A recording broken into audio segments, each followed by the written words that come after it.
Alright, ladies and gents, if your worn lockouts make this noise,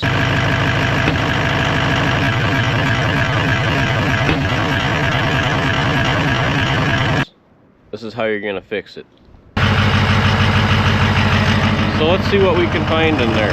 Find out why they're skipping like that. Give you a backstory. What happened is I was pulling a dump trailer and I had it four-wheel drive because I got stuck in the mud, but when I got out on the pavement I forgot to take it out, and all of a sudden I heard a loud bang and four-wheel drive stopped working, and now every time I take a turn it goes bang, bang, bang, bang, instead of staying locked in and skidding tires like it should.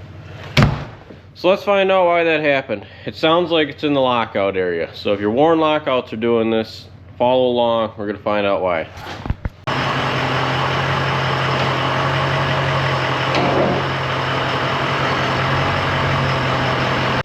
Alright, let's get this thing up in the air so we don't have to work on our knees.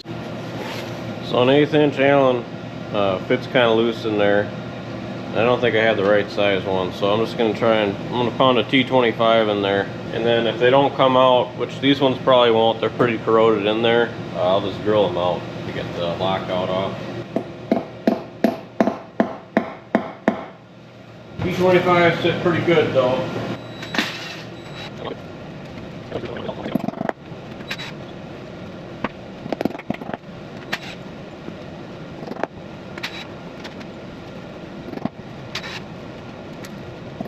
Then you pull your lockout off. Here's your the end of the lockout that bolts on, and there's going to be an O-ring that might have been stuck to your lockout.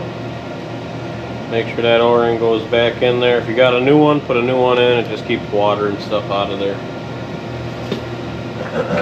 Now these lockouts, these are manual lockouts, so I don't have to worry about the automatic four-wheel drive. These hubs are actually, you can get them where they're vacuum actuated, and it'll actually pull the lockout in with vacuum when you select four-wheel drive. Mine's been disabled a long time ago, and I just have the manual lockouts. So this video is going to apply to these. It's the same process. The only thing different is you got to do a vacuum check when you're done and make sure you got a good vacuum seal on the wheel bearing seal, and then this O-ring here. Now the snap ring we're taking off is called a spiral snap ring, because that's exactly what it does. You got to kind of push the centerpiece in that the lockout was bolted to, and then you'll find a little lip on the snap ring, and you just got to start prying it out the groove. A smaller screwdriver would help. I'm trying not to block the camera too here. Let's move this so that I can get a better. So you're going to push this in. Make sure that it's back as far as it can go. And then you want to start working this out. You don't want to do it the other way around because you won't get it. And you just start working it. See how it spirals out? And when you bolt your lockout on, all that does is pull this aluminum piece against the back side, and then this snap ring catches the groove in your hub, your wheel bearing. So that's how that works. Pretty slick way of doing it. You're going to pull this spring out. I'm not sure, there shouldn't be a direction to that, but just put it back in the same way it came out for good measure.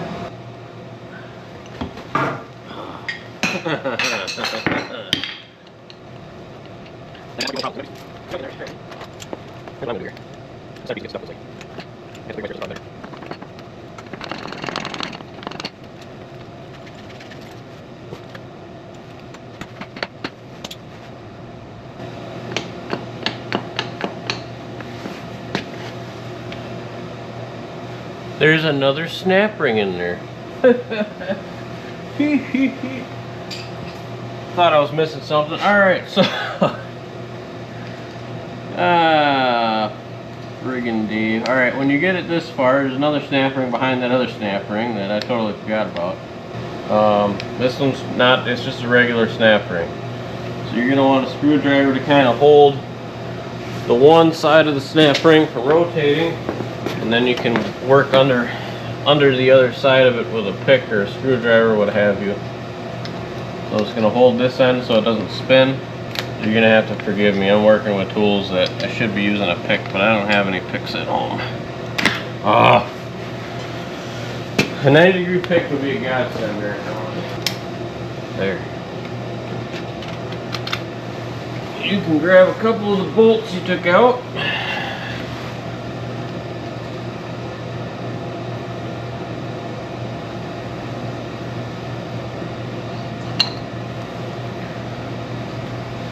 There's the other end of your lockout. Now, everything looks good in here.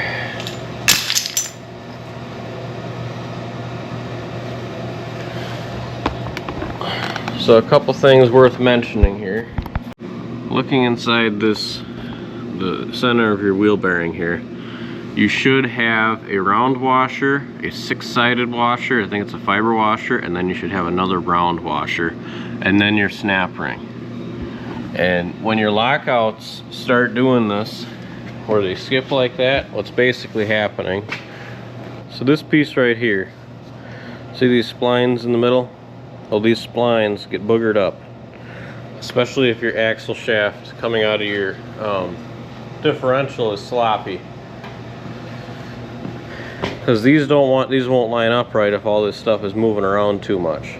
But that piece splines to the outside of this gear, and this gear splines to your axle shaft, and that's what locks the whole thing together, is when that slider gear slides into those splines on the back side, everything's locked together. Now these splines and the splines on that sprocket I just showed you, when they get chewed up, they don't slide on all the way, they don't slide on properly, and then you get that skipping noise that you saw in the beginning of the video. So all we're gonna do is we're just gonna take it apart.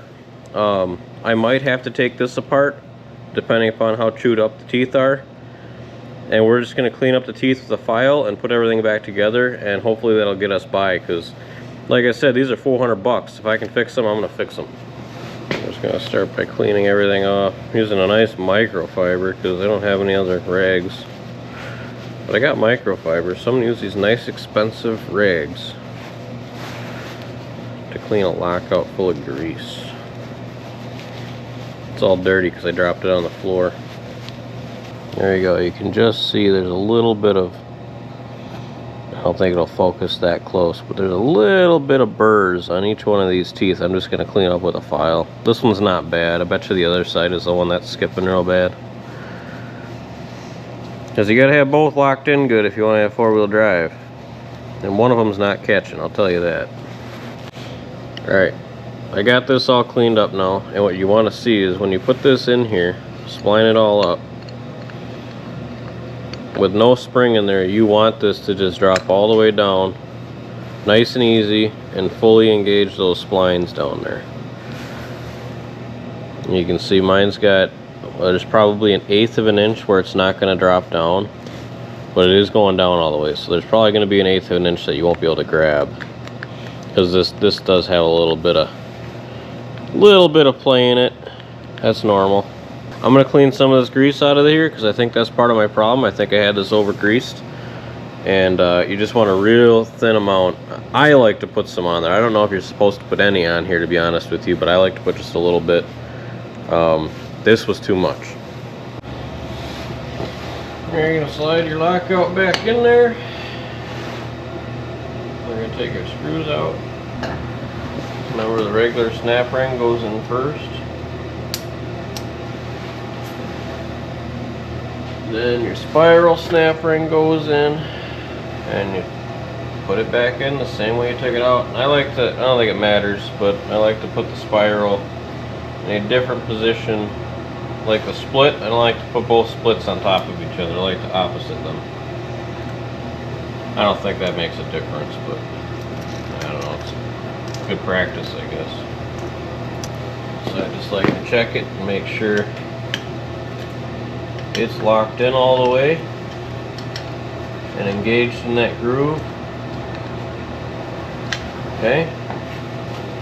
So another thing that you could probably do is, this gear is the same from side to side, at least it looks it.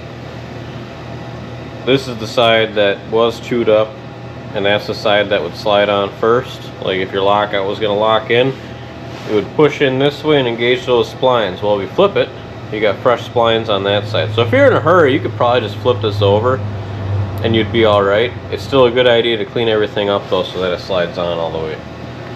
Your spring goes first. Some cobweb on there, what the heck?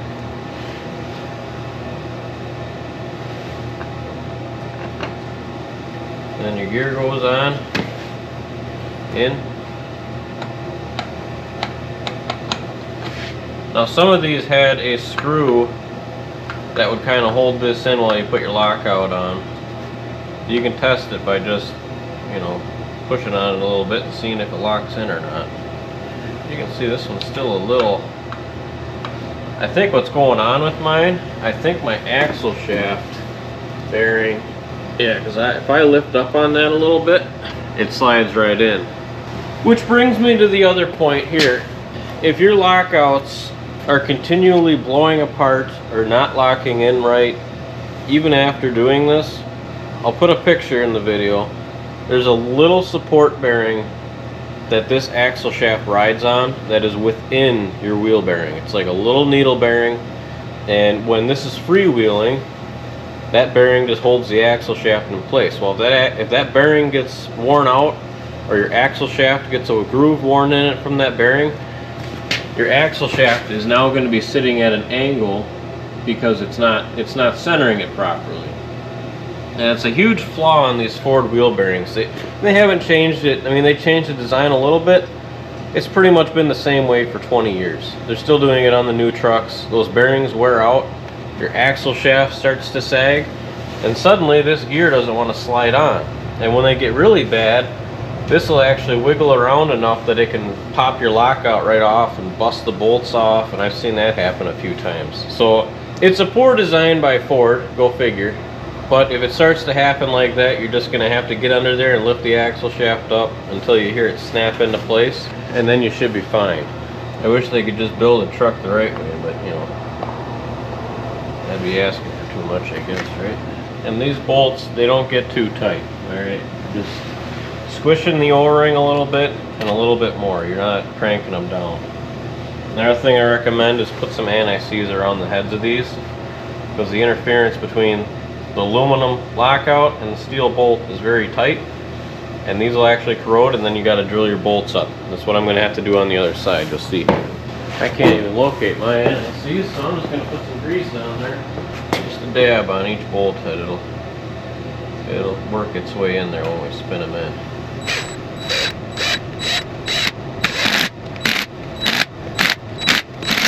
Then you just want to test it. So we're locked in right now. Okay, I heard it unlock. The axle shaft's no longer spinning. There you go. You heard it snap right back in. Everything's working on this one now. Just want to try it a couple times. It should snap right in like that.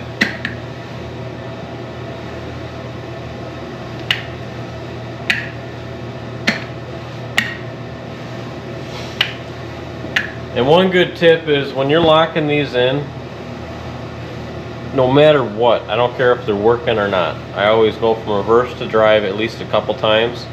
That way you get a rocking action, and if it's not engaged all the way, you rock it forward, it'll snap in. If you rock it backwards, it'll snap in. You know what I mean? If you just jam it in and start going, and then all of a sudden you put a load on it, you're a lot more likely to start chewing that gear up because it's not locked in all the way, and then it skips. And then once it starts skipping like that, it just chews it up and chews it up until it doesn't go in anymore. So always rock it. It's good practice. Don't have to, but you really should. You're gonna avoid some headaches if you just do that. I'm just gonna wipe off the excess grease on here. Gotta shine up the lockout a little bit, you know. Got a nice clean rim here. We gotta show these things off. There, done. Well, this one, oh yeah, right in the dirt again. This one you can see was way more chewed up, so this is my problem child. I'm gonna have to do some serious work on this one. If this piece comes out like this, without the center portion in there, you got problems. There's supposed to be a snap ring that holds it all in. And mine grenaded itself, so we're gonna see if we can fix it. So the way this piece comes apart is this snap ring comes off, and then this slides out this way, okay? And then all I'm gonna do is the same thing I did on other gears. I'm gonna clean these splines up. All right, this is how you assemble this part. You got your lockout down to this piece right here. We cleaned all the splines up with a file, shim. Okay, so you get your shim. This piece here goes on like that, and then you have a spiral snap ring that goes on the back side. And it's a very small snap ring. Kind of pinch it in there, make sure it's seated all the way. There you go. Now you take your outer housing, and we are going to clean all this out of here. All this nasty old grease. Instead of grease, I'm going to use this. It's silicone brake lubricant. It stays thinner when it gets cold out, and I think that's part of the problem. I think it was starting to get stuck when it got cold out. We're going to use that. Before you go slamming it all together, take your snap ring and clean the groove out with the snap ring so you know that it seats all the way. That way it won't pop out. Look at all that junk that came out of there. That's probably why it popped off. There was so much stuff in the groove it couldn't snap in properly. Take your centerpiece, drop it in there, pop your snap ring in. And you can see it didn't go in all the way. You can see it's popped out here, so we're going to work it in with a screwdriver.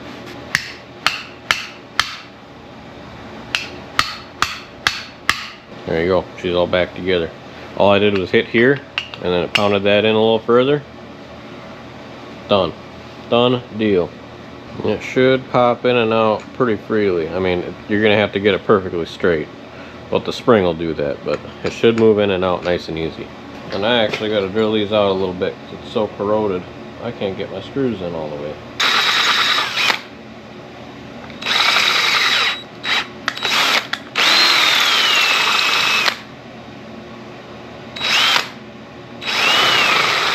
There, see, now our bolt heads fit in there. They didn't do that before.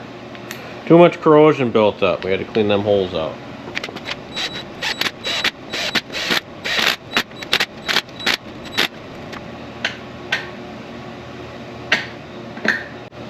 So, if your lockout wasn't working, I hope this video helped you. We got snow coming Saturday.